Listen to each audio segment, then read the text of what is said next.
बहुत ही शानदार तरीके से आपने मुझे विकसित किया। इसका आपका आभार।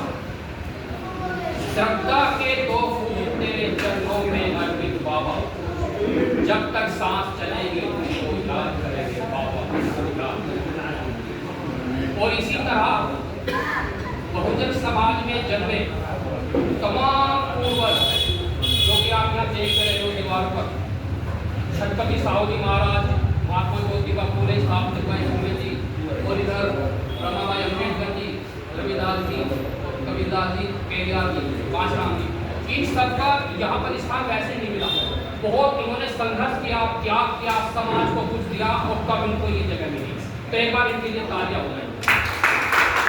और मंच पर आसीन सभी बुद्धिजीवी और मेरे समक्ष बैठे हुए सभी साहित्य प्रेमी साहित्यजनों को मैं हृदय से अभिनंदन करता हूँ और आपको प्रणाम करता हूँ। और मैं अपनी तरफ से बहुत बहुत बधाई और शुभकामनाएं देता हूँ। आज की इस संस्था का जो गठन हुआ है, साहित्यिक जागरण मंच, तो मैं शुभकामनाएं देता हूँ कि ये बहुत तरक्की करे और एक नया आयाम स्थापित करे, समाज में फैल रही त्रुटियां और बुराइयों को दूर करने में। तो मैं सीधे सीधे अपनी कविता पर आता हूँ। तो चूंकि मेरी कविता बड़ी संवेदनशील विषय पर है, मैं बाबा साहब को याद कर रहा हूँ। आज बाबा साहब हमारे बीच में नहीं है, तो उनकी कवियाँ बहुत खल रही हैं। अब बाबा साहब जैसे दूसरे तो व्यक्ति बन नहीं सकते, कांशीराम जैसे भी नहीं बन सकते, लेकिन इतना जरूर है कि हमारे समाज में जो ये कोहिनूर बैठे हैं, इनमें से ही कोई आगे निकलकर इतना जरूर कर सकता है कि जो समाज हमारा पतन की तरफ जा रहा है, कम से कम उसको तो और क्या क्या कमियां हैं, आपका मैं आशीर्वाद चाहूंगा। छोड़ के हमको बीच भवन में चले गए क्यों बाबा साहब ने कहा, छोड़ के हमको बीच भंवर में चले गए क्यों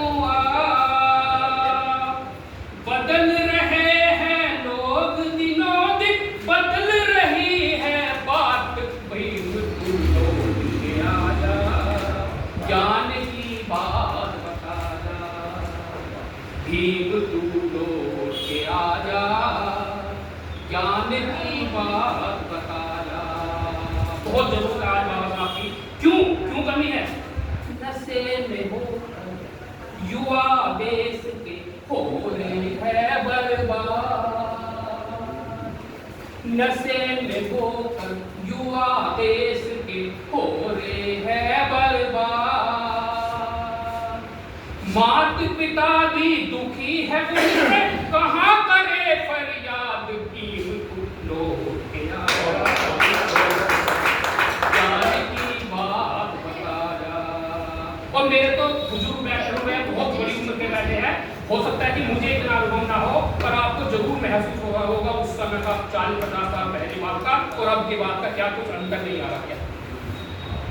तो ये चीजें रोकनी होगी। और क्या है, घर की ओर लगी हुई है भजन कीर्तन में, जिस पर पूरी जिम्मेदारी है समाज को सुधारने की। घर की ओर लगी हुई है भजन कीर्तन में, आडंबर भी फैल रहा है फिर से जन जन में, भीम तू लौट के आजा, ज्ञान की बात बता जा, भीम तू लौट के आजा, ज्ञान की बात बता जा। और ये सब क्यों हो रहा है? हमारे सामने बाबा साहब ने बहुत बड़े मंत्र दिया था कि धर्म के रास्ते पर चलो, और वो तो हमें दिखाई नहीं दे रहा। जब हम धर्म के रास्ते पर नहीं चल रहे, हम कृष्ण का पाठ नहीं कर रहे, हम पंचशील को नहीं मान रहे, तो यही स्थिति पैदा होती है। आप देख रहे हो जगह जगह जो हो रहा है ना, ये इसी के कारण है। तो हमें धर्म के रास्ते पर चलना पड़ेगा। और क्या वेदना है? बुद्ध वंदना और त्रिशरण का पाठ नहीं करते, बुद्ध वंदना और त्रिशरण का पाठ नहीं करते, पंचशील से दूर है बुद्ध की बात नहीं करते। ज्ञान की बात बताया, भीम तू लौट के आजा, ज्ञान की बात बताया। और सबसे बड़ी वेदना बाबा साहब आपका दुरुपयोग किया जा रहा। लोग बड़ी बड़ी तस्वीरें सिर पर रख के कहते हैं कि मैं अम्बेडकरवादी हूँ, मैं भीमवादी हूँ। क्यों? केवल इनका दुरुपयोग करने के लिए, ताकि इनके समाज के हमें वोट मिल जाए। और जब वो हमें बहका के, हमें छल कपट से हमारे वोट ले लेते हैं, भूल जाते हैं कौन अम्बेडकर और कौन दलित, कौन ये समाज, कौन बहुजन समाज, सब भूल जाते हैं। तो क्या कहा है? नाम को तेरे वोट की खातिर करते हैं उपयोग, नाम को तेरे वोट की खातिर करते हैं उपयोग, मूर्त तेरी जगह जगह पर तोड़ रहे हैं लोग, भीम तू लौट के आजा, ज्ञान की बात बताया। मतलब इनके बिना काम भी नहीं चल रहा और इनको झेला भी नहीं जाता। कितनी बड़ी विनम्रता, तस्वीरें भी इनकी तोड़ रहे हैं और तस्वीरें सिर पर भी रख रहे हैं। देख रहे हैं ना? तो ये हमें देखना पड़ेगा वास्तव में कि कौन हमारे हितैषी है और कौन नहीं।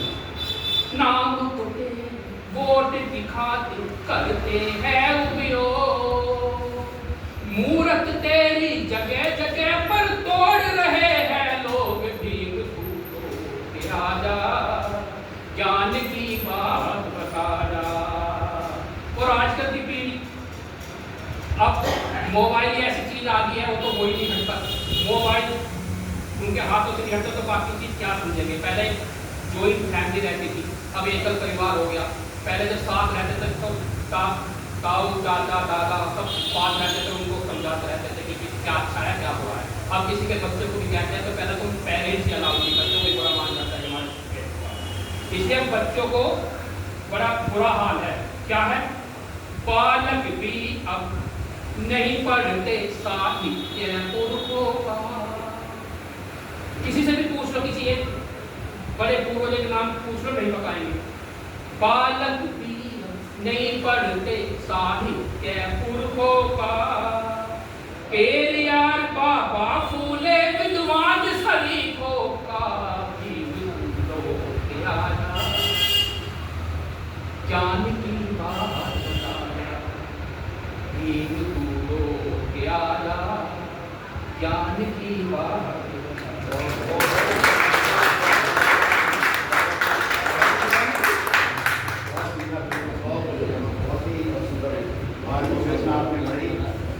और एक संदेश दिया बालकों पर, आपकी चिंता बड़े वाजिब है कि आने वाली पीढ़ी की जो लिखने और पढ़ने की आदतें कम होने लगी हैं, सब मोबाइल में व्यस्त हैं। तो ये बड़ा चिंता का विषय है।